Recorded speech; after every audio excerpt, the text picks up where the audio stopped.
tell him about the time we faced them. All right. Well, as I remember. At Avenger headquarters. Because united, the Avengers are strong. Welcome to the Marvel Evolution Show with myself, Andy Stead. And I'm Jarian Gibson. And I'm Alex Stroud. Excellent. And the three of us back together again for a few weeks. It's been a while. We've had different guests on, and you guys done a new show, and we had RMC on, and we had Jamie on, and Alex has started a new job. So it's good to get back to just the three of us. So, Alex, how are you? And I know you started a new job. Is it all going well? It is. It's going great. I have been buying some Funkos. I had some random ones kind of just show up to the house here yesterday. So I got the new Mighty Thor from Love and Thunder. So that's kind of cool. So I sat that one next to my original Jane from Secret Wars, that Funko. Yeah, and so I was looking at those last night side by side, and it's pretty cool looking at both of those. So nice. Is there I've seen them both.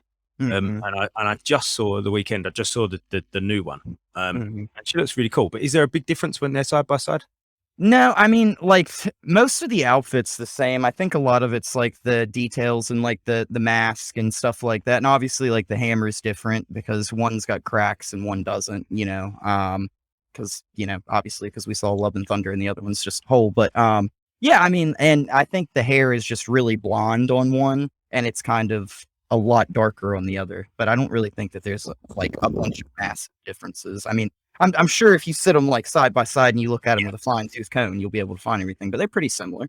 I think detail, as you just pointed out, though, detail has changed a lot, hasn't it, over the last sort of, 10 years, 12 years, however long they've been sort of popular for. Because we actually found, me and my son actually found the original Captain America and the original Iron Man in our store for a steal. And I checked it out. They're legit. I mean, they are out of the box, and so they haven't got the box, and they are slightly scuffed up, but they are the original ones. But the detail, there's like next to no detail.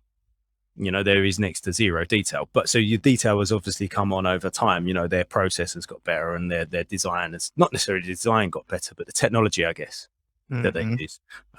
But good thing to note. The Spider-Man in that Civil War set that I got a little while ago with the removable Captain America shield.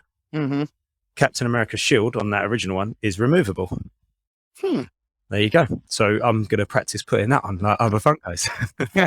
I thought about doing something like that for Guess the Funko, just to throw people off, like taking Cap's shield and putting it on another Funko and being like, all right, now which one is this? And everybody be like, I have no idea. Yeah. Jarian, how are you, my friend? All right.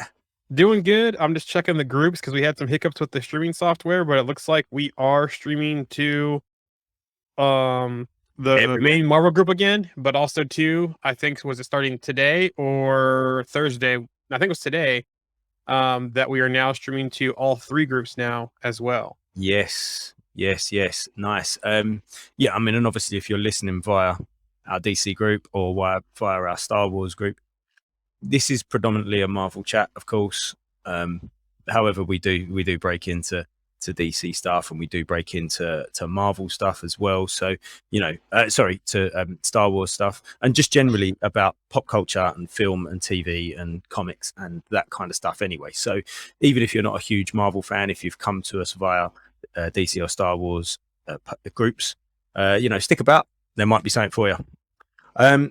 So today, we haven't actually got, and we haven't got no guest on. We've got no show to talk about, no current show, no current movie. Next week, obviously, we'll be doing our She-Hulk preview episode, and then obviously for the next 9 weeks, we'll have She-Hulk to talk about, and that will lead into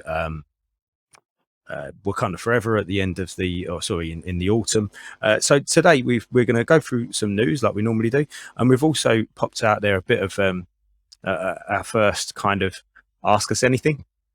We've had a couple of suggestions from a post the other day in the group, and we've got a couple of things we need to talk about. But if you are listening, of course, ask us any question in a little while when we finish the news, and we'll do our best to answer it and maybe give you some ideas or something creative, or maybe challenge some of your thoughts, or maybe you guys can give us some new thoughts and new ideas. So, because as we know, nobody's an expert. over to you then, Jarian. What have we got? Let's go. Yeah. So two things, since we have the DC and Star Wars groups on here now. DC news. DC's a hot mess still. Alex and I talked about it on Thursday. DC is a hot mess. Supposedly that Batgirl had similar feedback in its early release casting as Black Adam, but yet Black Adam's still being made. So hopefully reshoots have fixed whatever bad review they got in that. And we'll see what's going on.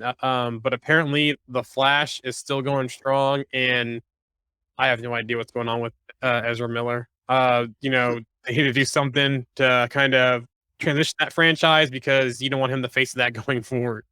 Alex, any ideas?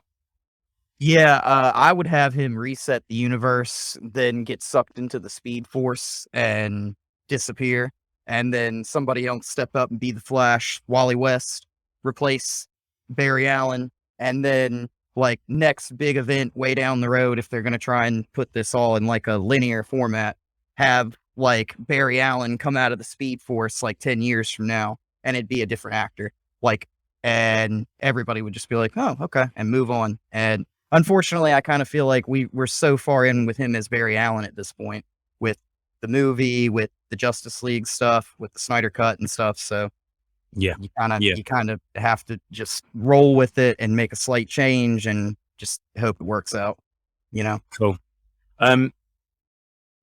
I was thinking about this the other day because we watched the latest Fantastic Beasts, The Secrets of Dumbledore, and obviously they replaced Johnny Depp with Mads Mikkelsen, and because of obviously all the problems that Johnny Depp was going through at the time of, you know, recording this one or coming into it, and I thought it was quite ironic how obviously Credence is Ezra Miller in that movie, and I was like, okay, they kind of hadn't caught up with what was going on in his world at that time. So yeah, I mean, hopefully they can iron everything out. And it sounds like they've got this 10-year plan. I see a lot of 10-year plan statements going along. So Yeah, basically they think they want to be like Feige and Marvel, and that's kind of hard to replicate. Well, and I'll tell you this, like the actual individual shows though, sometimes they nail it. Like I just watched all of Sandman last night, like all 10 episodes. It's fantastic. Like it's a good show. I'm not going to give any spoilers, but a lot of that, like the same conversation we had with Miss Marvel, a lot of that, some of those dialogues and some of those moments are like straight out of the panels. Now Right. they might take like some characters and slide some people around and have like this person fight this person instead of the original person fighting them. But they're still all there. They're still like there for the most part. But there's like other big names in that show, like Martian Manhunter, Batman, Superman, that were in the book that you'll never see in that show. Yeah. You know, it just kind of stinks, but it's okay. Yeah, that's it. I mean, I think that you can look around some things if the show's really good. You know, you almost kind of don't care what universe is set in if it's really good. Mm-hmm. So yeah. Go on, Jaren, carry on.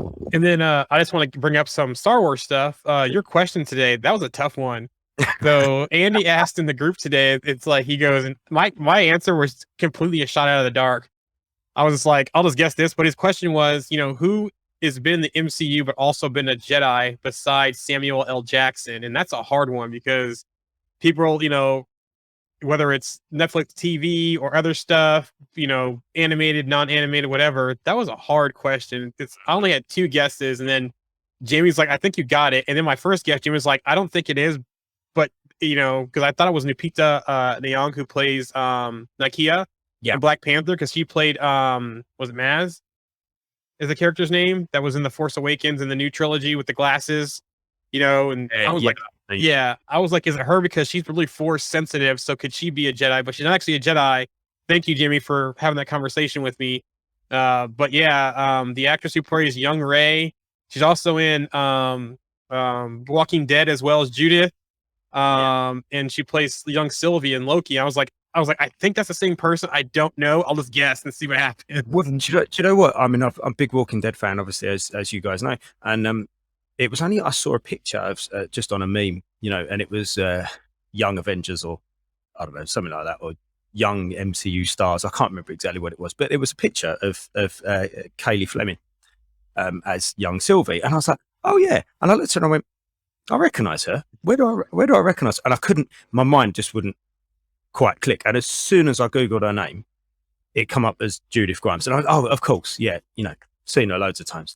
But then also, and I just sort of scrolled down, and it said Ray, and it caught my eye, and I thought, oh wow, what a cool question that would be. I mean, there are sort of technicalities. Obviously, some people are bringing up the fact that she's not a Jedi until she's been trained to be a Jedi. So, as a little kid, I mean, maybe I could have used Force wielder, maybe, I don't know, or Force sensitive or something like that. But so, I mean, there's technicalities, but, people were bringing up Rosario Dawson as well. Obviously, she's played Night Nurse in the Netflix Daredevil series. And then obviously she's played Ahsoka in Star Wars, which, again, there's technicalities with that question as well. Is the Netflix Daredevil shows, are they MCU canon? Was Ahsoka apparently, I mean, I don't know this, people who know more about Star Wars than me have said this, but, Ahsoka kind of disassociated herself with the Jedi and said, I'm no Jedi and things like this. So technicalities. So I guess there's technicalities everywhere you look, but still fun question and caused a lot of good conversation and some fun stuff. So, and that's what the group's all about. If we get things ever so slightly wrong, we're not going to pick on people. This is just about having a bit of fun and just, bit of banter back and forward, and I think it worked really well. So yeah, it's a cool question. And then Jimmy goes, she's in Preacher also, to the same one who plays young Ray and young Sylvie. So okay, there you go. Nice. All right, stepping into the news now. Kevin Feige sent a heartfelt message to Batgirl's directors in response to the movie's cancellation. Now remember, the people who are working on Batgirl were the same showrunners who worked on Miss Marvel. Okay. My friends, so he goes, my friends, I had to reach out and let you know we're all thinking about you both because of the wonderful news about the wedding. Congrats. And the disappointing news about Batgirl. Very proud of you guys for all the amazing work you do. And particularly Miss Marvel, of course. Can't wait to see what's next for you. Hope to see you soon. And other Marvel directors have reached out to them as well and showing their support for them. So it's good to see that, Marvel's kind of closing in. And hopefully we see the actress that plays Batgirl. I kind of want to see her in the MCU at some point. Because I think she would, I'm trying to think what role, but I think, she could do very well, especially with her ties to people doing Miss Marvel as well. Yeah. I also saw James Gunn reached out to her as well, which I thought was interesting because he's worked with DC and Marvel, so he's definitely probably been burned once or twice a little bit, somewhere along the line there. So he understands the frustration probably. Maybe Gunn can bring her into Peacemaker or season 2, or even bring her into if he comes back and does any featured Guardians work, he can new team possibly. So I'm curious what this means with the DC mix-up, what this means for stuff like Suicide Squad and stuff in the future, if there'll be any more of those, or if it'll be just only Peacemaker stuff, So yeah, I don't know. And there's been no word about the other spinoffs too, about Waller or about Bloodsport either. That's been rumored for a while. So with whatever's going on at DC, there's probably still more to come out. I think they just canceled another TV show. I thought, and it also sounds like too that HBO Max and Discovery Plus will be merging at some point as well. Yeah. There's a lot going on behind the scenes, isn't there? At the moment, clearly there's been lots of talks going on. I mean, you don't cancel a movie. I mean, it's pretty much done, wasn't it? And it's they've just sort of said no, we're not going to do it. I mean, that's ridiculous. The amount of money that they must have spent. 80 million. Yeah, there's something else going on. Yeah. Alex and I talked on Thursday about Moon Knight, about that tease between Diab and Oscar Isaac about the girl asking them, about Moon Knight season 2, and they're like, why else would we be in Cairo? Well, since then, Diab has backtracked on that, and basically in a conversation back and forth on Twitter, the main point of his combo was there's no talk about a future for the character yet. But I almost wonder if his hand got slapped and they're saying, well, we got D23 coming up, you need to slow your roll. You'll be out soon enough. That type of thing. Definitely. That is 100% what's happened. Yeah, he's been sort of put on the naughty step, hasn't he? Yeah. Guardians of the Galaxy 3 news. Is there going to be a Ravager reunion in Guardians of the Galaxy 3? Oh, here's real quick, though. Jimmy here's a good comment. This is funny because Michael Keaton's comics, I didn't even know, was I in that one? Because he's filming so much, the Batman, and he's like, am I in that one or not? And he's funny when you ask him about these movies because he has no idea. No, he just goes in films. Yeah. It's just like, I mean, how old is he now, Michael Keaton? I think in his 60s. I was going to say, he must be in his 60s. Is he starting to become sort of an old man who just doesn't know what he's doing? You just put him somewhere and go, right, go, Michael. He's like, as he gets older, he's becoming Beetlejuice to me. It's like as older he gets, the more becomes Beetlejuice for me. So The way he responds to things reminds me of Jeff Goldblum sometimes, because you can like I watched an interview with Jeff Goldblum and they're like, so are X-Men Marvel or DC? And he's like, oh, it's got to be DC. And they're like, oh, Jeff, like and they're like, you're sitting right next to the actor for Cyclops, and he's like, really? Like, and he's like surprised. It's just like, wow, dude, so funny. but back to the Ravager reunion. So Michael Rosenbaum, if you don't know who he is, he played Rex in Smallville. He took to his Instagram to reveal he would be returning as Martinex, the sparkling Plutonian. Sylvester Stallone already confirmed to return as Stakar Ogurd. So my question here is, are we going to see a reunion of the Ravagers possibly in this movie? Because there's two right there that we've seen from the past Ravager team. And then, Michelle Yeoh can return as Alita Ogurd. And then Ving Rhames as Charlie 27. And then Miley Cyrus can return as Mainframe. But if Michelle Yeoh returns, will she be the first person playing two active roles in the DCU? I know there's been some recastings, but not dual active roles, I don't think. Besides Sean Gunn, he does some of the CGI stuff for Rocket and the motion stuff for him. But I don't count that because he's not really seen or voiced. But yeah, because she plays Shang-Chi's aunt in Shang-Chi franchise, and then she already played one of the Ravagers in the Guardians franchise. So if it is a Ravager reunion, she could be playing dual roles in the MCU. Yeah, that's cool. Because Stallone's Starhawk, he was an original, wasn't he? He was an original Guardian. He was in the team, the first iteration of the team that we saw.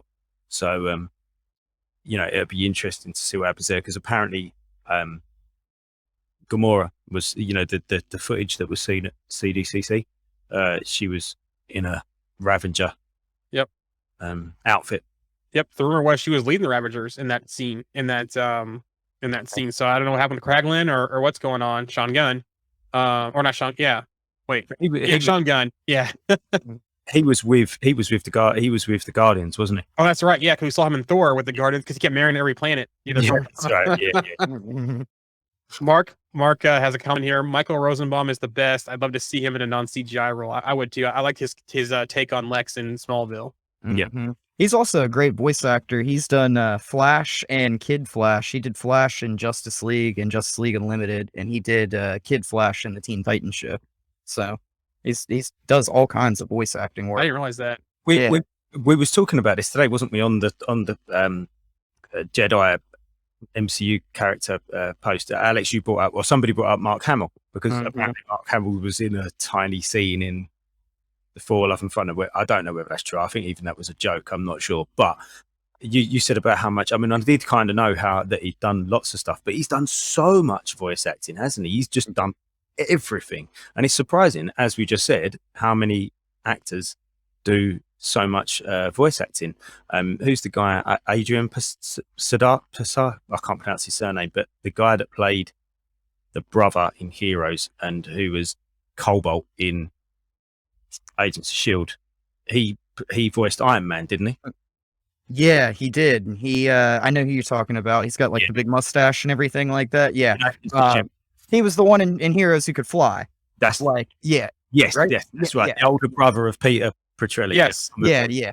You know the guy I'm talking about. But He also was in Agents of S.H.I.E.L.D. too. Yeah, that's what we was just saying. He had the mustache in Agents of S.H.I.E.L.D. Yep. Yeah, he did. I think he also voiced that. And it's so crazy to me because it's like, Mark Hamill has voiced characters like Joker and Hobgoblin, I think, and stuff like that. So I mean, like, he's got some pretty cool characters that he's voiced. Yeah. Over the years, it's crazy the amount of voice work that people will do, and you'll never even realize it. That's the thing. You just don't even know who it is, because you don't tend to look at the credits either, do you? For some reason, of animated stuff, you don't look at the credits, but you forget these are all actors, and they're, I mean, regardless of whether they do in-person work, is that what you would call it? I don't know what you would call it, but if they don't, they don't only do voice work, they do face work. I don't know, but they do, do everything. You forget that they're all over the place, aren't they? Actually, I'm going to save Mark's question for when we get to the AUA piece. Okay, cool. I think that's a good question for that. And then hold on. But Jamie does go. Carrie Payton, Ezekiel in The Walking Dead is another great voice actor. There's a lot. Oh, really? Right. Okay. Yeah. Well, so didn't the dad from the Fresh Prince of Bel Air? He did a lot of voice acting too. Wasn't he like Shredder and a couple? I thought he was like Shredder and a couple others. See what I mean? That's amazing. actor. That's a great. Yeah. That's brilliant. Yeah, excellent. Did he voice Tony in What If or only in the other animated cartoons? I don't know if he did it in What If. I've seen him in other animated Yeah. stuff, but Yeah. I know, like in the whole Iron Man like DVD thing that, or the that came before, he was all the voice of that. He's done them in the past, and I can't remember if he did What If also was not, but I'll check it out later. Yeah, yeah. Fred goes Cyborg. Oh, Jimmy goes Cyborg and Teen Titans is the Carrie Payton. Okay. And then Fred goes J.K. Simmons is a great voice actor as well. Yep, he's also one. Cool. There's a lot of good voice actors out there. Yeah. Deadpool news. Ryan Reynolds has begun his training for the role. Fitness trainer Don Saladino posted 2 pictures of him and Ryan Reynolds at the gym. One shows them smiling at the camera while they share a laugh, and the other one, especially interesting, is the caption of the post Saladino wrote, and so it begins, complete with the red circle emoji and a double sword emoji to confirm that they are preparing for Deadpool 3. So Nice. I love seeing superhero training. Obviously, for what I do Yeah. for a living, I love seeing it. It's brilliant. There was a great video. The girl's name who played what was the girl in Moon Knight? She played the Scarlet Scarab, but what was her? Oh, actual- Layla. Yeah, Layla. Yeah. So Yeah. it was a great training video of hers out there. It was brilliant, excellent video. So it was a real mix of everything she was doing, all her strength training, all of her sort of functional work, and then all of her combat training as well. It was really, really superb. Showing her do free running type stuff. Excellent. Really, I love seeing that kind of stuff. It's a real interest of mine. Dave usually posts a lot of behind the scenes footage as well. Before green screen stuff. That's really interesting as well because you get to see how much these actors do. I think sometimes we kind of go, yeah, CGI is a massive part of these movies. Totally agree, but you don't actually appreciate how much work the actors put in to getting in shape for these roles, and then what they do when it comes to their stunts and their actual stuff. You sort of think, oh, that's just CGI. Well, yeah, it is, but that actor's still jumped over a car and done a forward flip and then run on and punched 3 guys and then kicked somebody and then slid under a car, and they've still done that, which is really cool. I love seeing that stuff. That's why I always say if there was a CrossFit, the real people in a like die-hard CrossFit, if they could get some acting chops, they would be perfect for all these roles. Yeah. Mhm. Just finished the games today. Just had Tia Claire Toomey again win the 6th one in a row. I think she won the 6th one. Absolutely unbelievable. She's a machine. Sorry. You're fine. Continue with Deadpool. Director David Leitch, sorry, I'm butchering his name, and why he didn't return. So he did the first 2 Deadpools, I believe. He said it's probably more of what I'm doing in some circumstance. I love all those worlds, and they're all precious to me. Starting with John Wick, Chad has taken over the franchise and executed beautifully. And Deadpool is amazing. And Atomic Blonde, I would love to go back.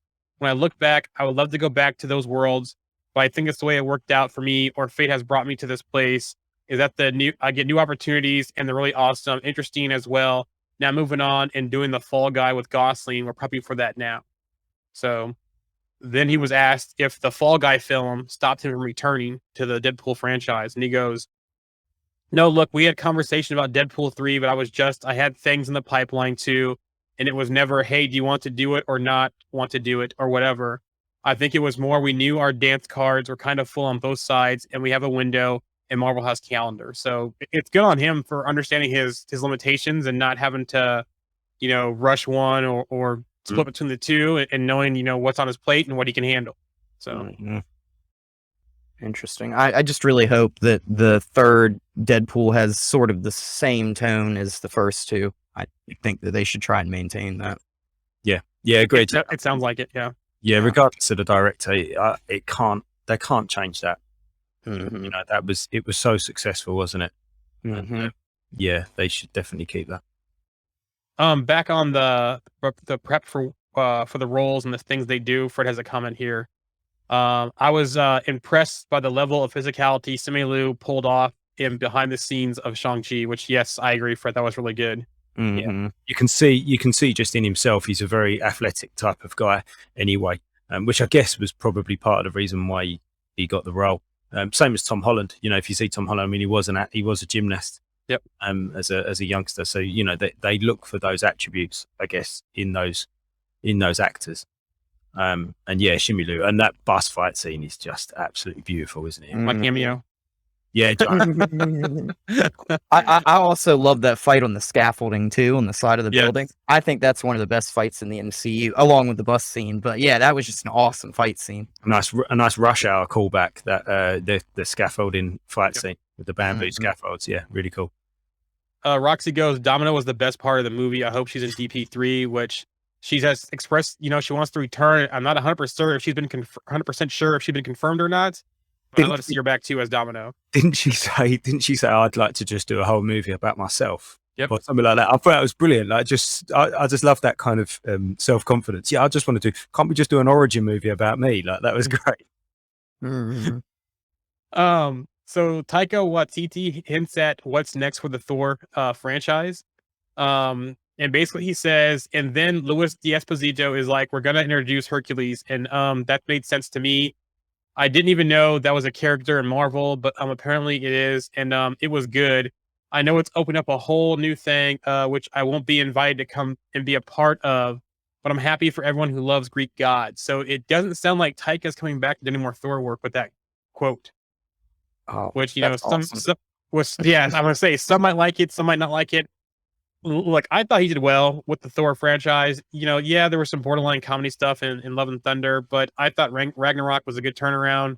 I'd like to see him back, whether it's with Thor or another franchise. I think he can still do good things. So I liked Ragnarok a lot. I just think that the Love and Thunder kind of feels like a Dark World 2.0 to me. Like, it feels like the same movie as before, but it was trying to copy that kind of style, but it just misses the mark almost. You know what I'm saying? For me, just with a few things. Copy the same sort of style as Ragnarok, do you mean? Yeah, so it kind of tried to copy Ragnarok's style, like how Dark World tried to copy the first Thor's style, but like it didn't really hit all the marks properly, I guess. Yeah, I see what you mean. I do see what you mean. I mean, I don't dislike it as much as I know you do, which is fine. That's neither here nor there. But I do understand what you're saying, and I think that directors probably have that kind of problem. I think everybody kind of has that problem in their career, regardless of what career you're in. You're kind of you're going along and you find something that works, and then you do it again, and everyone's like, "Wow, this is amazing!" And you think, "Right, okay, I'm just going to keep doing this," and then you keep doing it, and it's almost too much. And then you kind of go, "Oh, hold on a minute," and then you kind of learn a lesson, and then you come back to where that good level was, And I think this might have been one of those moments where, as you said, he's kind of just milked that style or that feeling a little bit too much, and it's got to some people, which I understand. And I think so maybe maybe now this kind of just tones him down a little bit. You could see there was that upswing, if you look at Free Guy and things like that, there was that upswing that was sort of happening. And yeah. I mean, it's frustrating because, like, I love Ragnarok. It's like one of the best MCU movies to me. Like, I went and saw that movie multiple times in theaters when it came out. It's like one of the only Marvel movies I think I've gone and seen probably 3 or 4 times when it came out. Like, so like, I don't know. Like, I just not really thrilled with this most recent Thor movie. So I almost wonder if some of the things that Marvel put on him caused some issues, because like they had like the under 2 hour, limit on the movie.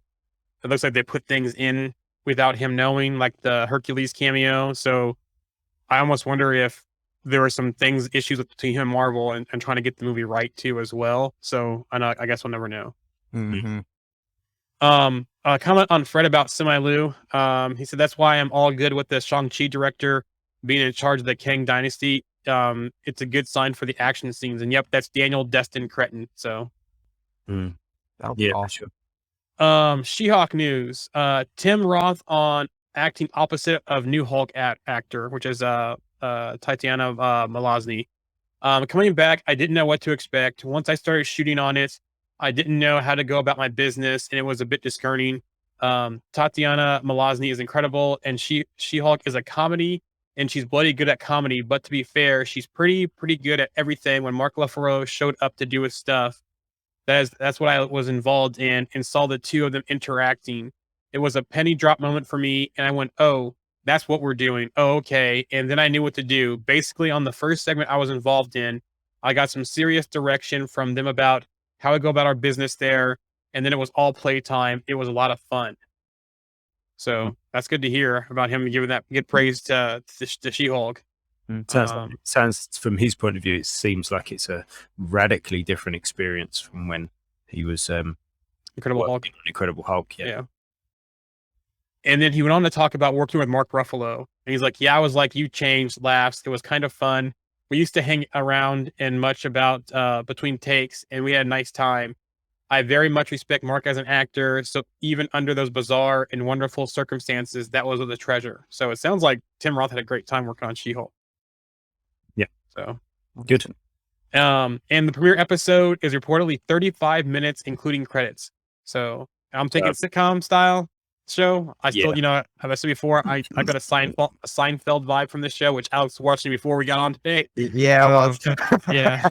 And I'll stick to that. I think it's going to have a Seinfeld type vibe. Yeah. So probably about 28 minutes long, I should imagine. I've been so curious if like she's gonna tell like flashbacks and all the fourth wall breaks will be during the flashbacks only. Excuse me. Okay, yeah. You see what I'm saying? Like, she's like talking about like, and this is what happened just then, like, and then like goes into the story like. Yeah, almost like Family Guy. Cutaways, like what do they do? What do they call them when they sort of do that in that show? Yeah. I know what you mean. Actually, that does make sense. And looking at the trailer, I haven't, off the top of my head, that could be what happens. Mm-hmm. Maybe. Some Ironheart news. Riri will be in Chicago for most of the series where she grew up. And so my question is here: is this taking place before her appearance in Wakanda Forever? Are they kind of going backwards after that, or is she possibly on some kind of break from school? We'll see. But it sounds like it's mostly going to take place in Chicago where she grew up. Alden in Heinrich, I hope I'm saying that right, I'm sorry, will possibly be playing Zeke Stain. So that's what's going around, is that he'll be playing Zeke Stain.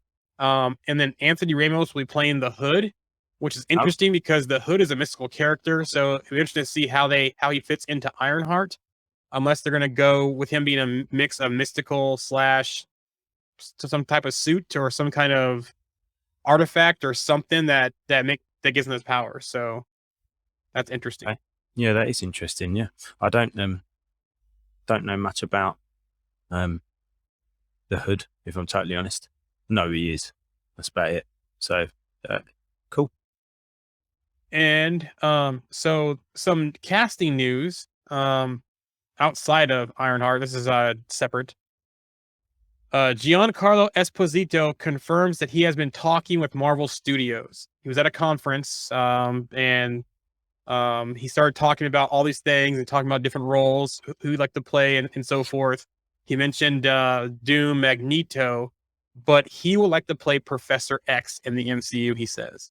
And the rumors have been him playing Doom or Magneto, but he has his eyes on Professor X, which I think tweaked the way he was playing Vought, or not Vought, Edgar, in The Boys a little bit. Mm-hmm. And if you take that other tone of Professor X, or the underlying tone of Professor X, I think he could nail that. Mm-hmm. Who was it that said? Was it you, Alex? It was somebody, and I've said it in the there was quite a lot of activity on that post, the news of him, talking.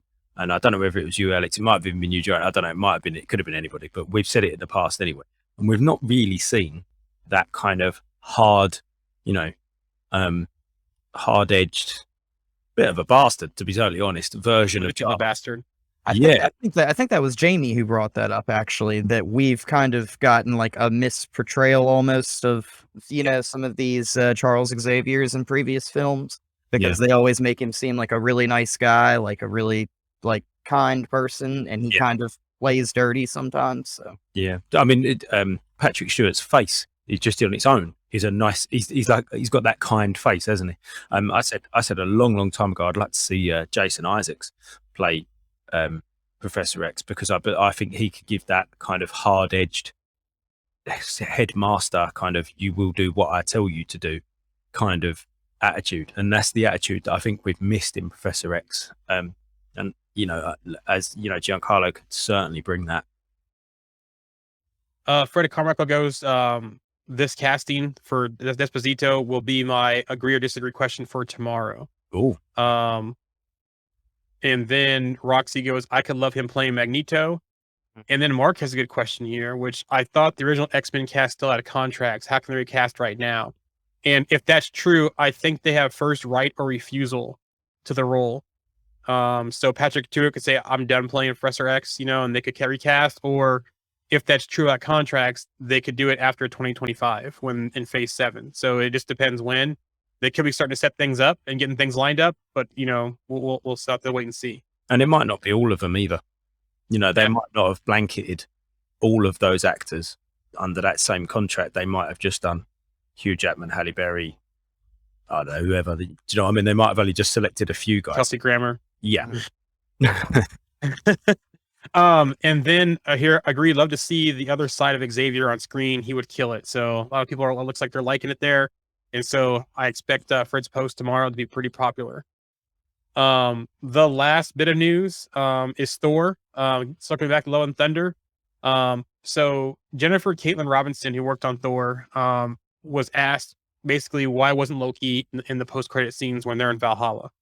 And then she went on to say, never on the table from what I understand. He's in Loki land. He's doing his own thing. They're on 2 separate journeys. So Okay. Fair enough. Yeah. that's all the news. And so I'm going to circle back to Mark's question that I had up earlier. So let's start with the Ask Us Anything section of today. And Mark goes, speaking of dual roles, who would you like to see get a second chance at a different role? I'd love to see Zach Levi again, since his character Fondral is already dead. And so that's a good question. So somebody good one. who's been already in the MCU as somebody, but it could come back as somebody else. I've got one, but I'm going to save mine because it's part of another question. I guess I'm not sure about this one. I like Zachary Levi. I would probably say, I know this is probably like a weird one. Isn't Bradley Cooper the voice of Rocket? Yeah, Yep. I'd probably cast him as a minor role, give it some star power, and let him put on a costume or something. I feel like that would be pretty cool. I think mine's already been done. Gemma Chan, because she was in Captain Marvel. Yeah. And now she's playing Cersei. So I think that's kind of mine that I would pick. And it's already been done. Yeah, nice. Fred and Jamie there have both said Mads Mikkelsen. Mhm. So I've always thought Mads Mikkelsen would have made a good Doom. But And who's that guy from The Walking Dead that picked up Red Skull? What is his name? Aaron in The Walking Dead. What's his actual name? Yeah, Ross Maniquad or something like that. Ross Manquand. Yeah. Yeah, he could play so many roles. He's He is super so good. good. Yeah, he is so good. I had no clue that was somebody else playing Red Skull when he picked up that role. And Impressive. yeah, he did great. So Yeah. Again, another good voice actor apparently. You know who else I'd like to see? Really. The Nova Corps guy from the first Guardians. The one who was leading the Nova Corps in the ships and he passed away. He died in the fight with Ronan. I can't remember his name. Sorian something or I wouldn't mind seeing him because he has that presence and that voice too, and he's played some good roles in films. Yeah, nice. Roxy goes, I love Kate Blanchett as Hela. mhm. So Okay. Right. So, are we going to do these? Have you got them down, Jaren, or do you want me to read them out? I know you're planning. So I assume that you've got them written down. yeah, so there's 2 questions that we came in from the group that I took. The first one would be, let's go directors first. Okay. So what directors would we like to see in the MCU? Who was that question? Who was that question by? I think that was Fred. I think I go back and look. I didn't write that one down. I think gotta it go back was to the Fred. Okay. So, while you're thinking real quick, Jamie goes Pete, Serafinetch, which I can't remember his name right. Sorry. sorry. And then Fred goes Andy Serkis, and yes, Andy Serkis is a great one to come back because Just- I loved him in that role. Yeah, don't come back as anybody else. Just come back as Claw and just play Yeah. loot that crazy Claw. I want to see more of that. That was Yes. that was class. Yeah, absolute class. So directors, and I've said this before on this show, and I'm going to say it again. I'd love to see a Reservoir Dogs, Pulp Fiction style Quentin Tarantino Marvel movie. Mm-hmm. I'd love to see that. I think that'd be brilliant. Yeah. I'm gonna have to say Martin Scorsese. No, I'm just kidding. I'm gonna have to probably say, I know this is a weird one, but I kind of like Matt Reeves. I'd kind of give him like a dark MCU movie, like let Matt Reeves do like maybe like a Sentry movie or something like that, and have him like do the battle between the Sentry and the Void, and that I feel like that would be kind of cool. Maybe even J.J. Abrams, maybe. Or he could do maybe some sort of King in Black storyline. That'd be quite cool as well. Yeah, that would be cool. Matt Reeves, King in Black, that sort of whole, that exploration between the world that he's in King in Black, the dead, where basically when he's dead, and then when he's not dead. That'd be cool. So Fred goes Edgar Wright for me. Jamie goes Guy Ritchie for a Deadpool movie. Actually, I would love to see a Guy Ritchie Deadpool movie. I think that would be awesome. Guy Ritchie Captain Britain movie. Oh, that'd be good too. Yeah. I love like what was it? Was it Lock, Stock, and Two Smoking Lock, Barrels? And I love that movie. Yeah, that'd be cool. That'd be perfect as well, because that'd be absolutely perfect. Pete Wisdom, Captain Britain, Fazer Hussein, Spitfire, all of those people in that movie. That'd be absolutely quality. What about John Krasinski? Would anybody As a consider- director, Yeah, I mean, like he's directed a few things. didn't he direct the Quiet Place movies? Yep. Mhm. Yeah. So Noah Haley directs something from the group. I got a couple written down here. It depends on the franchise, but in any of some of the dark stuff, I wouldn't mind seeing M. Night Shyamalan doing one of the darker franchises in the MCU and just have that twist. Just the way he does that stuff, because my favorite one is Lady in the Water of his movies. Of all of his movies, Lady in the Water is my favorite one, and I thought the movie was well done and how they kind of did that and turned things and just the whole story. So I could see him doing a dark one. Here another one from Fred. Shane Black for Kate Bishop and Yelena Buddy Cop, which he did Iron Man 2 or 3. 3, didn't he? 3. Yeah. Yeah. And Mark said who's directed the King. That was Matthew Vaughn. Yeah. And then I have a couple of Star Wars people here too as well, like Rick Famuyiwa. He's done some Mandalorian or what's his name? The last one, not Mandalorian, but Boba Fett. He's done one of the two of those. Deborah Chow as well. She's done Star Wars stuff. I think she'd be good. If they do Fantastic Four, similar to like a Star Trek type movie, J.J. Abrams or Justin Lin, because I love the new Star Trek movies. mhm. Bryce Dallas Howard could do a great one probably in there. Dan Trachtenberg, who did Prey, and among other things, I think he would do a good movie. I'm not sure. I probably would put him a Craven's Last Hunt type movie for him, the way he did Prey. I just saw that Michael Bay. Someone goes, Noah Haley did Legion and the Fargo shows. He's attached to Dr. Doom at one point. So there you go on that one. But my last one will be Jordan Peele. If they do, I keep saying I want to see a Fantastic Four Lost in Space type movie. And if you look at what Jordan Peele has done, plus he's done Twilight Zone, I think he could do Fantastic Four. So Yeah, I think Fantastic Four is going to be an interesting movie to get right, because I think it could risk just being boring, and that's a bold statement, but I think it could. I think it could be. So it's going to need somebody just right to be able to not let it get boring. Do you know what I mean? It just needs to be different than that movie that they cut and then the next two franchises, because they all pretty much follow almost a very similar formula. Like 3 franchises. yeah. Like just be different than that. Just don't do any of that again. Like Then it would be boring, wouldn't it? Yeah. And That's my point. Yeah. And that's why I love to see like one of these direct, like Justin Lin. I think he's the one that did Star Trek Beyond, or do something like a Lost in Space type. 'Cause I think that would be a great thing for that franchise and do it totally different from what we've seen from them so far. Yeah. Yeah. What's your next question? Because if it's not the Fantastic Four question after that segue, it should. It is. It is. That's why I segued to that first or next. So the next one, I think this is Fred also, I think. Mhm. Correct me if I'm wrong. Yeah. Your Fantastic Four casting, the main four plus Doom. Oh, I didn't do Doom. Sorry, I didn't do Doom. I Well, could. you can do Doom live. Oh my god. Should we do by character, or should we just give all like 5 of them? Do my character. Yeah. So let's do Doom first. Let's put Andy on the spot. Oh no. I really like he played Jaime Lannister in Game of Thrones. Nicolaj he's got a funny name that I can't pronounce, but yeah, I think he'd be awesome. I like him.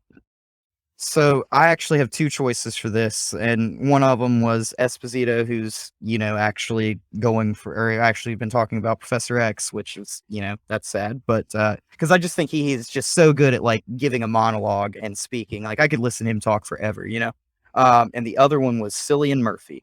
Okay. Yeah, I just kind of feel like I feel like there's also, it depends on how old or young the Fantastic Four and Doom will be in the MCU, so that's kind of another thing too. So and on that point, Alex, I've got 2 Fantastic Four casts for that exact reason. Okay.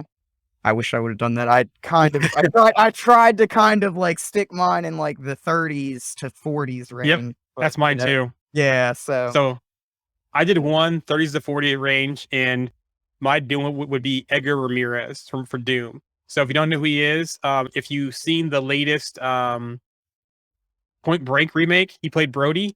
But if you've seen the movie Hands of Concrete or something like that, the Duran movie, he played Roberto Duran as well. Okay. Hands of Stone, it was called. So he's my pick for Doom. Edgar Ramirez. However, Point Break never needs remaking. No, it doesn't. What's wrong with Keanu Reeves and Patrick Swayze? That was brilliant. Anyway, carry on. So the next one, let's go with Sue Storm. Okay. Ooh, I'm gonna go. Go on, can I cut in, because this is my one from earlier about who should be given a second chance. Well, at least one of them is, because I've got 2.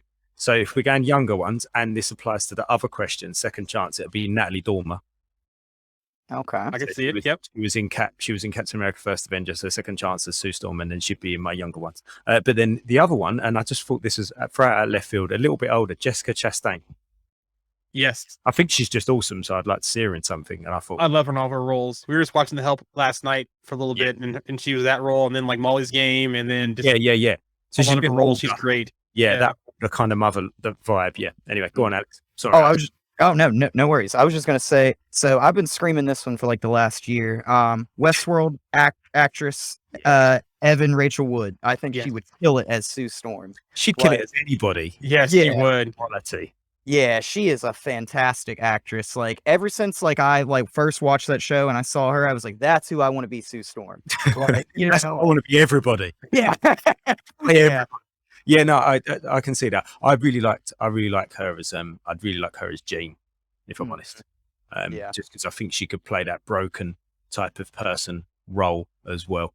But I think she'd be excellent. She's perfect. But yeah, anybody, who cares? Just get her in the MCU. She's fantastic. Mm-hmm. Also, people in the chat's kind of gone quiet. So if you have any ideas too, feel free to throw them out there as well, and I'll put them on the screen. So my whole cast here for the Fantastic Four is kind of out of left field. So for Sue Storm, I picked Nicole Bihari. I want to say her last name right.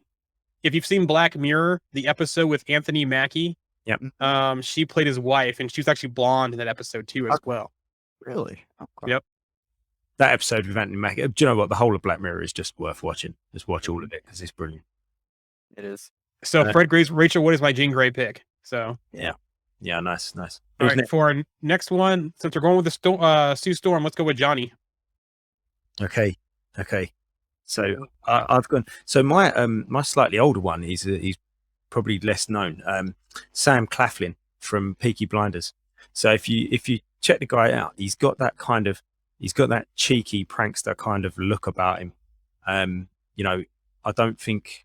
think that I'd love to see that. I'd really like to see that kind of the humor in Fantastic Four coming from Johnny playing pranks on Ben. Mhm. No, that needs to be there. I think that's a really important part of that dynamic, and I really like seeing that. And I think he's got that. But if I was going younger, and I didn't really know who to pick if I was going younger, so I just threw Dave Franco in there. Back to Evan Rachel Wood. Someone else says Jean for me as well, but she would kill in any role. So Mhm. That's Ruben, I think. Let's see. For Johnny Storm, I'm gonna have to say, and Andy, you'll be happy about the actor, but probably not the role. I'm gonna say Zac Efron. Do you know what? After last week, it's luck for me. Luck is Wolverine. That's it. So yeah, Zac can kill any role, mate. But carry on, Alex. Sorry. Yeah, no, I feel like Zac Efron's probably like he could definitely play like Sue's younger brother, probably pretty well. He's not incredibly old. He's kind of young. You know what I'm saying? So he can kind of play that like hot-headed kind of Human Torch that we all know. So yeah. Have you seen Neighbors 2? Yeah. Right there shows you that he can pull that. Or also there's another movie with him and Miles Teller. Oh, I can't remember what it's called.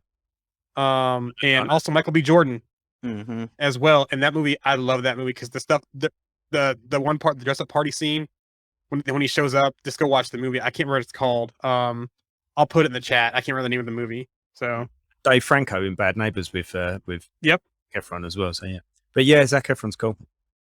You could actually do Efron and Franco again as a team up between the Thing and Johnny as well. You could do that also as a mix up, and we'll do the Thing next. So I'll go to my pick. I'm gonna go with John David Washington for my pick for Johnny, just because if you've seen the show Ballers, and also see Black Klansman, I think he could kill it in that role, and that banter back and forth with the Thing as well. Mhm. Yeah, I mean, I like John David Washington. I would never have thought of him for Johnny. I mean, I still don't, if I'm honest. But you know, If you watch, yeah, he's in Evan Rachel Wood for me. He's like, I don't care, just get him in the MCU. yeah, same. But if you go watch that show Ballers with The Rock, but the football stuff and the professional league and his character in that, you could see it there. Sorry, Roxy's pick for Doom there. Look at Yeah, that. I'm putting it on screen right now. I just saw that. So Roxy here, Mr. Fantastic, Andrew Leakin, and that's gonna be Rick from The Walking Dead. Mhm. Invisible Woman, Samara Weaving. I know that name, but I can't picture what she's from. And I know who she is though. Human Torch, Glenn Powell. In The Thing, Sam Worthington, Dr. Doom, Coleman Domingo. Who's Coleman Domingo? Give me a idea. He was in Fear the Walking Dead. He's oh god, as if I can't remember the guy's name in Walking Dead. He's Strand in Walking Dead. Okay. The tall black guy, the main guy. Oh yes, okay, yes, he's a great actor. Okay, I know exactly what you're talking about. Yeah. He's cool. He's awesome. Great pick for Doom. Yeah, Great pick for Doom. And you're talking about those monologues, that voice he's got. He's this is no stretch. Yeah, his voice is up there with James Earl Jones for me. Yep. It really is. That's a bold statement, I know, because James Earl Jones, you know. But Coleman Domingo, yeah, I'd love to hear him do that monologue that you just said. Yeah, yeah, nice. is Glenn Powell? Is that the? I'm not sure. I'm literally just googling that name now because I don't know. Yeah, that's not the guy from It's Always Sunny, is it? No, it's not. No, that's he's, not Glenn Howard. he's in the new Top Gun. Okay, yeah. Yeah, okay. I do know the guy now. Yeah. And then here, Doom needs a baritone voice. Yes, so Yeah. we'll agree with that one. That's Yep, Top Gun. Roxy goes Top Gun. Okay. Yeah. Mhm. Yeah. Okay. All right. Okay. Go on then. So the So the next one the is The Thing is next. so I've gone for a pretty obvious one for the older ones, for my older group, and that bit, I say obvious, it's not obvious, but I've just gone with John Cena because this is a bit of a Dave Franco for Human Torch where I didn't really know to pick, so I went for John Cena. But the younger group, I thought this would be really cool. O'Shea Jackson Jr. Oh yes, Yeah, so Ice Cube's son. yes. I think he could play that kind of like aggressive, but still soft and a bit lovable, you know, and then wants to like kick the crap out of people kind of role. I think that would be really cool. And then I was Roxy agrees. thinking of him and Dave Franco going back and forward. And then I was like, yeah, nice. But yeah, O'Shea Jackson Jr. If you don't know who he is, he played Ice Cube in the NWA movie. I'm going blank on the name. Straight Outta Compton. Sure. He also was in the remakes of the Kong movie. No, or the Godzilla movie. Yes. King of Monsters. He was in that as well. He was in Just Mercy. And he was also- also just recently in Kenobi as well. Yes, and Kenobi. Yep, Kenobi also. So That's all. yeah, I loved how he played Ice Cube. Yeah, he's playing his dad. Yeah, his dad. Yeah. I mean, it was perfect. All of those roles all of those guys from Straight Outta Compton were just absolutely spot on. I mean, that was just disgusting how close that it was them. It was actually them. But anyway, So I'm gonna throw a curveball for The Thing, and I don't know if anybody knows who Dominic Perel is. Okay, so I don't know if you ever seen a show called Legends of Tomorrow. It's a DC show, but Oh, he plays the guy Heatwave Yeah. on there. yeah. His voice, I think, would be so perfect for The Thing because he talks like he has one of the deepest voice I've ever heard, and he constantly grunts. Like that's kind of how he talks. So I kind of am thinking like not really so much Ben Grimm, more The Thing, But yeah, I mean, like he's gonna be The Thing mostly on screen for the MCU. So Lincoln in Prison Break. yeah, Yes. Oh, the older brother in Prison Break. Yeah. He also was Drake in Blade Trinity. Or no, Blade, the third Blade, not Trinity, the third Blade movie. Hmm. Yeah, that was Trinity. Yeah. Yeah, there you go. yeah, he was in the Blade movies. Yeah. Yeah. Yeah. Mine, ever since I've seen this, I can't stop thinking about this. If we see no Ben Grimm and it's all The Thing, I want Seth Rogen. Just because his voice, that raspy stuff that he can do, the voice impressions he can do, I think him going off, that back and forth with Johnny, I think, whoever was Johnny, he could fit with. And if you did Franco even, or Zac Efron, look at them again. Go watch Neighbors movies, how he bounced off those as well. But just any movie, he's the opposite. He does that really well. Actually, that would be hilarious. That basically happens in Bad Neighbors, doesn't it? With Zac Efron and Seth Rogen. Yeah. But your O'Shea Jackson Jr. has me thinking now about redoing my casting because I would love that. I think it'd be really cool. I just like him as well. I think he's cool. Yeah. So those are the only scripted ones I pulled from the groups. I thought those were the best ones. Oh no, hold on. You got the main man. You got Mr. Fantastic. Oh, I'm sorry. Sorry, brain farting here. Yes. So the next one is going to be Reed Richards, Mr. Fantastic. Okay, so again my older one, and I get it. I think it's just because of the way he looks. But Jay Harrington, he's in SWAT. He plays Deacon in SWAT. He just looks like Reed to me. He's just one of those ones where it just looks like they've taken Reed out of the comics and made him a person. He just looks like that. But the younger one, Jordan. Oh my God, I can't speak. Joseph Gordon-Levitt. Yes. That was mine. Oh, was it really? Yeah, that was mine. I don't know why. I can just see him as Reed Richards for some reason. I don't know why. One of my. I think he could be smart, couldn't he? He's got that smart kind of feel about him, but also that kind of, he could be arrogant and he could be a little bit too cocky, a bit selfish, a bit, I'm doing everything. I need to take control. I think he could do that. Yeah. Mm-hmm. He's one of my picks for Tony Masters. He's Oh, one of my really? picks. Mm-hmm. Oh, okay. I wouldn't see him in that role, but yeah, that's nice.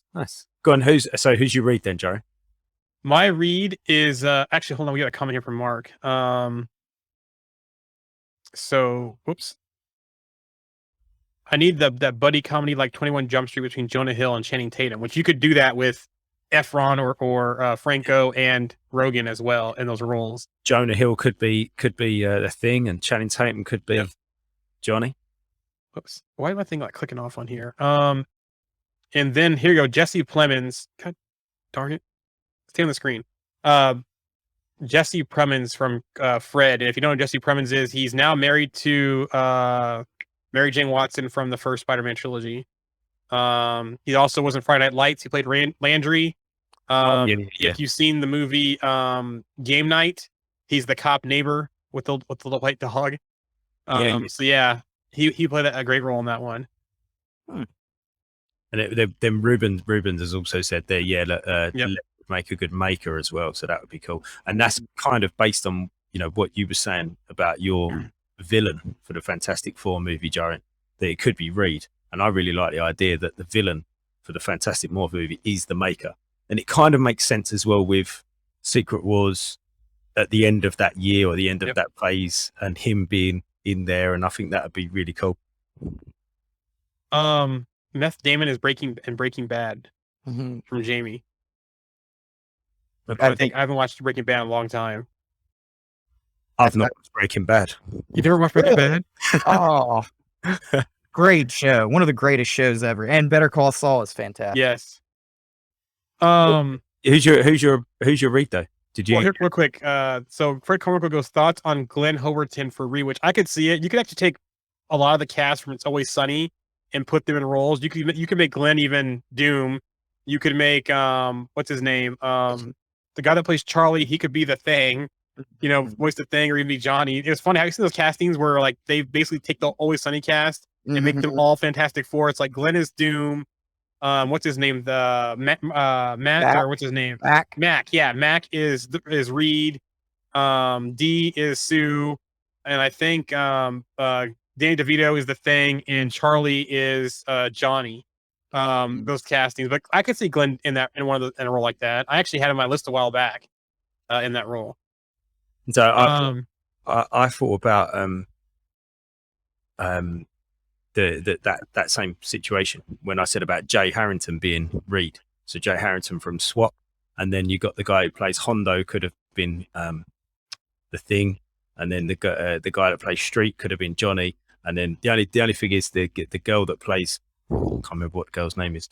She plays the girl in it, but she could have been Sue. But that's that whole cast. Just translate them over to this movie. Yeah. Anyway, go on, carry on. Where are we at? My pick is going to be William Jackson Harper. He's on The Good Place. And like I said, all my casting kind of goes from, if we're going with Descendants and they're tying to what's his name playing. I'm going like on the names today. Jonathan Majors playing Kang. It kind of goes into that whole Descendants thing too as well, and so forth. So that's what a lot of picks are based on. Okay, so Jesse Plemons is Todd from Breaking Bad, and that's the same guy that was in that episode of Black Mirror, who was like the Star Trek one. Yeah. Yep. So, just for anybody who carry on talking, I've got to go for 1 second. Okay. And then Mark wants to know, can you guys post your fan cast with pictures to the group? Yep, we can do that afterwards. Definitely. And so that's what Jamie meant by Meth Damon and Breaking Bad. That's Jesse Plemons too. Okay, now I get it. Okay. Yeah. I really like what Fred said about Glenn Howerton being a psychopath. I think is what he's saying, because like that's how Dennis is in the show. Dennis is crazy, so he could Dennis system Sue. Yeah. All I can think about is that episode where everybody like shows Dennis up and he runs out to the car and they're like, Dennis, what are you doing? And he's like, I gotta get my tools. And he grabs out like duct tape and like zip ties, and they're like, what do you need those for? Dennis? Yeah. Like, so funny. The whole thing with the dead tooth lady. Yeah. Yeah. Where we at, guys? We're talking about Glenn Howerton. Oh, okay. Yeah. Right. Okay, I don't know very well. I said Mark's there. Mark said there that can we put our fan cast with pictures to the group? So we'll do that later on. So those are the two picks I took from the chat in the group. So if you guys have other stuff you want to bring up, or if the chat has stuff, fire away. Well, I think there was a couple more questions that I actually wrote down too. One of them was, what would be, and this was from Ruben, what is our what if? Like if we came up with a what if, what would our one episode be? And then we also have, who is our least favorite character from Jamie, or somebody that might keep us from reading something, or somebody that we're completely uninterested in. And then there was also one from Mark as well, which is just commented. It just reminds me, because he was really excited to hear this answer, because he didn't think we'd talk about it either. But our sort of movies that we'd recommend. Mm-hmm. So there's those three. What one could we? Well, I think the least favorite character we could probably bust through pretty quickly. So should we do that one now? And then we'll finish on maybe we'll finish on Ruben's what if one, and then we'll do Mark's one after that. So go on, and Alex, you go first. Least favorite character, who would put you off? I don't know why. I seem to just have always been this way. I have always hated Cyclops. I cannot stand Cyclops. For no reason. I just like it throughout various stories. Like he's really not that bad. I think it's just because like I've constantly seen that like Wolverine versus like Cyclops dynamic in my life. So like I like Wolverine a lot better. So I just hate Cyclops. I don't know why, but yeah, Right. like Go ahead. He's just a bit of a naff leader, isn't he? He's just not. He's nearly there, but he's not. He's not quite good enough. Mhm. Do you know what I mean? It's like you're just so close. You're like Cap, but you're not. So yeah, You know, like that Phoenix 5 storyline, Yeah. like how he gets a piece of the Phoenix. I was like, oh, please, no, not let it be Cyclops, please, no. Like I was just like so frustrated by that. But yeah, like I don't know why. I've never really been a big fan of Cyclops. I don't know why. okay. I'm going to go with a few characters here, a whole group of characters, and I probably need some recommendations, better stuff to read because I've probably just not read good enough stuff. But as from stories on their own, and this is not going to put me off of watching the movie, by the way. But in regards to comics and picking up comics, I've tried and read arcs, tried and tried again. I don't very much enjoy the Fantastic Four stuff. I just don't. Watch the cartoons. Watch the cartoons. Yeah. Okay. Mhm. I've not watched them, but every time I pick up a book, every time I pick up a comic, every time I look at a story, I just can't. Nothing really with them excites me. When they're in the team ups, it's all right, but they just, it just doesn't do it for me. Like I find the little camaraderie between Johnny and Ben fun. I kind of like Reed's arrogant personality, I guess, that kind of I'm going to do everything and I'm going to keep everyone safe and push everybody away, which by the way is a little bit like Lightyear. Buzz does that in Lightyear. But I just can't get into it. So for me, it'd be the Fantastic Four in regards to reading a comic. Jaren? I have no idea because I just read stuff. So I'm gonna go with on screen. Yep. I am absolutely not interested in seeing Jean Grey on screen again. Ooh. I don't know why. Just because. Oh, I know why. Unless they do her proper and put a lot of stuff into it, but what we've seen from her in the two X-Men franchises, not interesting at all. It was actually pretty boring to me, her arc. They didn't really Dark Phoenix the best, There's a lot they can pull from with Jean Grey. Mhm. I read the comics all day about her, but when it comes to on screen, unless they do a complete 180, I don't want to see her on screen again. Mhm. Fair enough. Casting thing here. Fred says Danny DeVito should play Volman. That actually would be a great cast. Yeah. That would be a good Yeah. guess. Yeah. Roxy doesn't like your thing about it seems about Cyclops, Alex. She goes, "Oh my god!" But here you go. From Fred, it'd be so interesting to see Cyclops go from a Steve Rogers type to slowly becoming a mutant terrorist. That would be great to see that arc. Mhm. And then redemption in there, or maybe after an Avengers versus X-Men. After that, becomes a terrorist, maybe. Right. And then Freddy goes, "I think if they have a clever writer, they could make Cyclops a fan favorite like they did with Yeah. Cap." I agree. Yeah, they could. Yeah, definitely. But they just Then- have. Yeah, have they? Roxy agrees with me on Jean Grey. Yeah, Cyclops to me is like a breadstick, and he's just boring. Like he's just not exciting. Like I'm just like, oh, great, Cyclops again. Like He's a bit like that, though, isn't he? He's just he's a bit boring. I get what you're saying. Your breadstick's funny. No matter how good the marinara dip is, that breadstick will still be boring.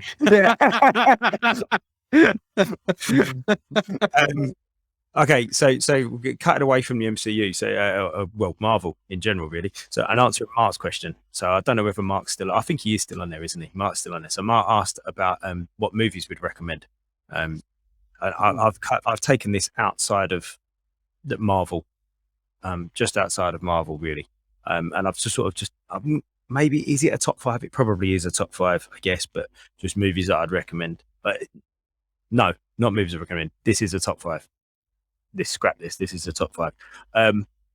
Shawshank Redemption is just brilliant, absolutely brilliant all the way through. Love the actors, love the story, love the ending. It just perfect. Loved it. Couple of obvious ones in Pulp Fiction. I think I've already said today about I like Tarantino, and that's just such a stylish movie.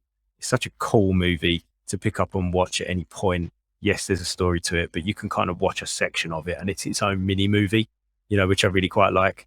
And because it's so split, you can just watch it. It's like scenes. It's like, let's watch this scene, and then I won't bother watching the rest of the movie, and that scene still makes sense. So I quite like that. Big fan. I think The Matrix just revolutionized anything that happened in action, and I think for that on its own it's owed a place up there with the best movies that have been around recently in recent times. But for me, one last one that I think doesn't get enough credit, and I love the whole feel to this, is WALL-E. WALL-E is genius. Yes. Absolute genius. Any movie that can capture or captivate you for I think it's about 35 minutes. There's about 2 words that are said in that movie in about 35 minutes. And I can't take my eyes off it. I think the story is fantastic. I think the sentiment that it brings is fantastic. I just absolutely brilliant. Loved it. It's up there with my favorite films of all time. And again, I just think the whole, everything about that movie is brilliant. The score is excellent. The relationship between Wally and Eva is excellent. The ship's captain is just brilliant. Absolute classic. But yeah, no, there you go. They're movies. So Shawshank, Pulp Fiction, Matrix, and WALL-E. Outside of Marvel movies, of course. Mm-hmm. Man, I love The Matrix, and I gotta say, Keanu Reeves and John Wick, I love those movies, so that would have to be on my list. I like Back to the Future, of course, that trilogy, such a great one. I was actually named after Alex P. Keaton too, which is funny. So I feel like I kind of have like a little bit of a link to those movies. I don't know why, but yeah. And also this is a curveball, but one of my favorite movies of all time is Wedding Crashers. Love that movie. Okay. Yeah, it's just a fun movie. Why not? Yeah, fair enough. It's got Owen Wilson in it. So yeah. And Will Ferrell's character at the end when he's just shouting at his mum. Meatloaf. They're at the funeral. He's going like this. Yeah. It's like, you're at a funeral, dude. That's that whole kind of era of movies with Vince Vaughn and Will Ferrell and Ben Stiller and Owen Wilson, and those guys was just was classic, like Old School and Zoolander, and all of those movies were absolutely brilliant. We're on the line of comedies. I think Lego Movie is probably underrated. Yeah. Lego Movie is genius. I was gonna say that. Yeah, Lego Movie is genius. Like, make comedy out of Lego. That is just absolute class. Airplane as well, just an absolute classic. Anything with Leslie Nielsen. Yep. Doesn't matter how bad it is. Even Scary Movie 3, it's worth watching just because you see Leslie Nielsen. Like, he's probably the only actor. I would even put him above Mr. Boseman. God rest his soul. But the only actor I was legitimately, properly upset when he died. I was like, no, that is like a light that has been turned out that can never be replaced. Like, Leslie Nielsen is probably one of the funniest people that's ever lived in my book. Anyway, go on, Joran. What you got? Circling back to the character they don't want to see, Roxy goes Iron Fist. Other things here from the chat before I go. Shutter Island from Jamie. Fight Club. The Godfather, Indiana Jones from Roxy. From Mark, thank you. WALL-E's my favorite Pixar film. I love how a movie just based on body language. Jimmy agrees, or so on. Dark Knight from Roxy. Another one. Hot Shots Part 2 from Jamie. Good, yeah. And then Mark, my favorite movie is Kingsman. Oh, okay. So you guys threw in a lot out there, so I'm not going to repeat those. One movie that I can walk up, another on Facebook, Pan's Labyrinth. That's another one. That's rude. So I would say I'm going to go a little different direction here. So first of all, this is Marvel now. So if you haven't seen Predator Prey, go watch Predator Prey if you have Hulu. It's the best Predator film since the original. I'll throw it out there now. But for me, I like some of the puppet work that's been done in movies. So Dark Crystal is one of my favorites. So you haven't seen the Dark Crystal or even the series on Netflix, go watch it. Also Labyrinth, another one that I can watch over and over and over. Yeah. Andy said the Lego movies, even Batman Lego is a good one as well. But my favorite all-time movie that I will watch to this day whenever it's on is Scarface. Yeah. Yeah, that is like, for me, like one of my top films is Scarface. Not the original 1930s one, the one with Al Pacino. Yeah. The score to that movie is just Yes. insane. Yeah. And then if you look at things like even Heat, that gun scene in Heat, that street fight they have, I like those type of films. And then anything true crime based as well will just pull me in. Okay. But I think for true crime, it's more shows than like some of the Netflix docs or the things like that. Those things are more than movies for me. I'm trying to think of what true crime things are on. Have you Made. like Inside Man? Yes, Inside Man's a great one. Yeah. That's a great film. I love Spike Lee stuff as well. Everything Spike Lee puts out, I always watch that kind of stuff. So yeah. We have a couple other from the group here. Inception from Roxy. Mark said Treasure Island. Muppet Treasure Island. He said. Muppet Treasure Island. Sorry, these things are clicking off. I don't know why it's doing that. Green Mile's Freddy- good movie. Yeah, Green Mile's a great movie. Soul from Pixar, Whiplash, La La Land from Fred, Music Nerd. Yes, you give me a good musical, I'll watch it. Like, I'm not religious at all, but you put on Jesus Christ Superstar, I will sit there and watch it. Like, that one, anything musical, it just pulls me in. Like, I want to see The Simpsons when they did Planet of the Apes musical. I want to see that happen in real life. Yeah. Yeah. Where's RMC when you need him? We're talking about musicals. Yeah, I hate musicals too. I can't stand them. Fair enough, yeah. So yeah, I think there you go. You got a bit of an idea of hopefully, Mark, that's answered your question on what we would recommend. I mean, we could go on forever, couldn't we, talking about movies that we all love outside of Marvel stuff. But we've got limited time. We're already over. We've already got the six Fine. over, and we've still got another question to answer. There's no overage. Back to Mark. Karate Kid Part 2 is my favorite Karate Kid movie. Mark, you saw my comment on Facebook today, and Mark immediately commented on it. That whole Sato Miyagi relationship thing. My wife's like, "Why are you laughing at this stuff?" I'm like, "He lives on an island. He's like, you go see your father, and then you die, right?" And then his father's on his deathbed, and he's making them hold hands, and he goes, "Yeah, 3 days to mourn, and then we fight." And I'm like rolling laughing. And my wife's like, "Why are you laughing?" I'm like, because how intense he is. His one purpose is to basically mess up Miyagi in this movie. But the way they become, how it goes at the end. If you haven't seen Karate Kid Part 2, go watch it. But that's my favorite Karate Kid movie is Karate Kid Part 2. Yeah, fair enough. Nice. Cobra Kai, Karate Kid. Love Johnny. Yeah, that whole series on Netflix. Watch it. Yeah, good fun. So Ruben's question. What if? Yeah, the what if. Well, actually, Ruben's first question: pineapple on pizza. Yes. or no? I like Mark's answer. If it's It a wine, depends. yes. Everything else, no.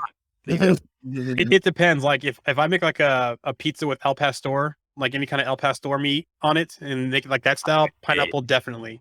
But you can also be like Deadpool, pineapple and olive, sweet and salty. You could do that as well. if we could trade the pineapple for banana peppers, then we've got something. And Mark, no, I'm not going to be doing any impressions today. There's your impression. There's just not no impression. You're getting. That's all you get. Yeah. Roxy's not a fan of pineapple on pizza, and then Jamie goes pineapple and jalapeno. Hey, sweet and spicy. Yeah, there it is. So anyway, look, what if scenario? Alex, have you thought of one? I reckon I got a feeling you have. Yeah, I got two. One of them's kind of like a decent one. One's kind of a funny one, I think. Of course, my one that I would love to see, because I don't think it'll ever happen, like main MCU, would be what if Frank Castle becomes the Cosmic Ghost Rider? I think that would be really cool. And then the other one would be, and this is even the title is like breaking the fourth wall. What if Deadpool was in the MCU the whole time? Like, that would just be like we just have like an episode of like 30 minutes of like Deadpool animated running through like the MCU, like shooting at people in Avengers and stuff like that. And like, in like Civil War or something, like at the airport or something, just being Deadpool. You know what? Quite like to see a Deadpool 3 if Deadpool 3 is sort of set in the MCU, which looks like it's going to be.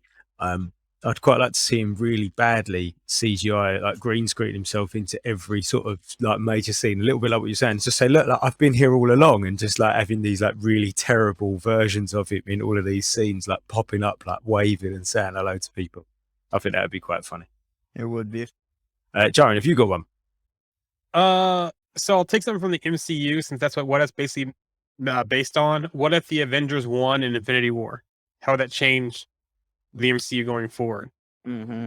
So that lineup that we saw with the Hulk running and everyone running in that screenshot and the trailer, what if that actually happened and they won in Infinity War?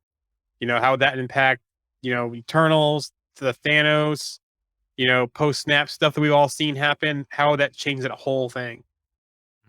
Tony Stark would be still alive. And would he have had Morgan? Mm-hmm. Yeah, that's interesting. Natasha would have. No. Yes. Natasha would still be alive. Natasha. Everyone would still be alive. Yeah. Vision was to be Vision, not White Vision. Yeah. Gamora would be gone. Mm-hmm. Yeah. She's back now because she's 2014 Gamora. Yep. So she'd be completely gone. See, I thought an interesting one would have been, what if Tony Stark would have never made it out of the cave? And like that would have just changed everything in the MCU almost from the first Iron Man on. You know what I'm saying? Like that would be We kind of got that though with Killmonger episode though, because Killmonger saved him and he kind of didn't go the Iron Man route at all in that show. It was more of Killmonger. That is true. That is true. We did kind of get that. Yeah, you're right. Mine's not probably. It's not really a what if. I mean, I guess it is, but I would have really liked to have seen Marvel in the MCU from the off. Don't get me wrong. I've got no problem with Carol. I haven't got any issue with Carol Danvers at all being Captain Marvel, but I wanted to see a proper Marvel and someone, that we could have had the death of Captain Marvel. And have this play out in the way that it did in the books. I think that would have been awesome. So I guess the question would be, I don't know, what if Marvel was Captain Marvel? Now I don't know, but I think that would be. He's one of my favorite characters, and I really would have liked to have seen him, play the whole way through. Jamie goes about the other one, the Tony Stark one, showing him late at the airport as well as part of his comment. But yeah, that would be interesting. The Marvel one, that whole arc, if we actually got that story in the MCU. Talking about showing up late at the airport, this is just something I found out the other day, which I feel like I should have known for a long time, and I feel like everybody probably does know it. But Seth MacFarlane was supposed to be on one of the planes that went down in 9/11, wasn't he? Oh, Family guy. It was like the first time he ever overslept an alarm or something like that. He said, and yeah, amazing. I mean, there's probably quite a few people, I should imagine, that had that same situation on those days or other days that are similar. But yeah, that's a real life what if. I got another what if too, based on the rumored Deadpool movie. But before I say that, agree on Marvel would have been to see him. Favorite of mine as well. So, I have a what if based on the rumor, or not rumor, but based on data of Deadpool 1. So what if we did get Deadpool versus Taskmaster movie? Ooh, that would be awesome. Because he was the villain in Deadpool 1, but rights issue. So what if episode of that? Yeah, that would be awesome. Yeah, that sounds really cool. That does sound cool. With who did you say earlier on about playing Taskmaster? So before I did have Gordon Levitt on my list. Before, but that since has changed, because if you see his arc in the movies and then also see him in that movie with Tony Danza's dad and Scarlett Johansson's in it. I forgot what it's called, but he's dating Scarlett Johansson. He has like an addiction to internet porn. Oh, yeah. I haven't seen the movie. I know. But his demeanor in that movie, and then just what he's done in his career, I think he could play that role pretty well. But lately I've been on. I'm going blank here again. I have a bad day remembering things. I posted to group recently. I'm getting mad next. Can't remember who the actor. Well, while you're trying to remember the actor, we'll start to roll this one down, because we've been going for like an hour and a half nearly. It's been a good show, actually. Covered some good news. It's been fun, this Ask Us Anything type thing. And we have chatted about random stuff, whether we want pineapple on pizza and, if we can do any impressions and stuff. But it's been good. There was some good questions that came up from the group. And the guys have been excellent tonight. Roxy and Jamie and Ruben, Mark, Fred. Been really, really cool tonight to have you guys that are really interactive. That's excellent. I think it's one of the things that we wanted when we set this show out. We wanted it to be interactive conversation back and forward. Yeah, us three are here talking and you can see us, but you guys are there giving us the content pretty much. So it's been really good. Jaren, have you remembered that name yet before we go? Yeah, so in the past, I've also said Sacha Baron Cohen as one. But I think my latest one has been Jeffrey Dean Morgan, but there was another one I thought I posted too. I'm trying to find the post. But I know I said Jeffrey Dean Morgan as well, because you look at him in Rampage, and then in as Negan, and then in Night Watchmen as well. Yeah. He played that perfectly well. But if I remember the other one post I found, it was a more recent one. But yeah, I can't remember. I'm going blank. I'm having a bad day remembering stuff today. Okay. Right. Well, we'll call it a day there then. Jason Statham. Oh, Jason Statham. Oh, that'd be an awesome one. I love Jason Statham. That It wasn't. Yeah, it'd be awesome, but it wasn't him. Yeah. That would be that's from Jamie. Right. Yeah. Well, you'll have to just not remember. Guys, it's been a great show. Really enjoyed it. Thank you everybody for listening and for giving us your input. We will be back next week for our She-Hulk preview. Oh, wait a minute, he's got it. It was Jensen Ackles. Jensen Ackles. Yeah. Oh, I can't believe I blinked on that one. It was Jensen Ackles because Jensen ends. If he basically takes Soldier Boy, and make him Tony Masters, and the way he was talking and that kind of stuff, and just give more dialogue like that, I think he'd be perfect Tony Masters in the MCU. Yeah. Honestly, yeah. And you mix that with the stuff from Supernatural, and he'd be great. I didn't watch. I only watched parts of that. I didn't watch like from the beginning, so I just seen clips of it. Oh, dude, it's 15 seasons long. It's gonna take forever to watch that show. I guess I'm watching Lost anytime soon. That's part of the reason I haven't watched Breaking Bad, just because it's so long, and I'm like, oh man, I've got to get started. It's so good though. Right, look, we're gonna cut this one. It's been a great show. We'll be back next week. We're going to be talking about I Am Groot, because we can probably all watch all of those episodes in the space of an hour.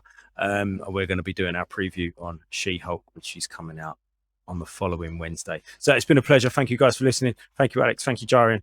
And we'll see you again. Take care. Thanks, Have a good one. Why don't you tell them about the time we faced doom? All right.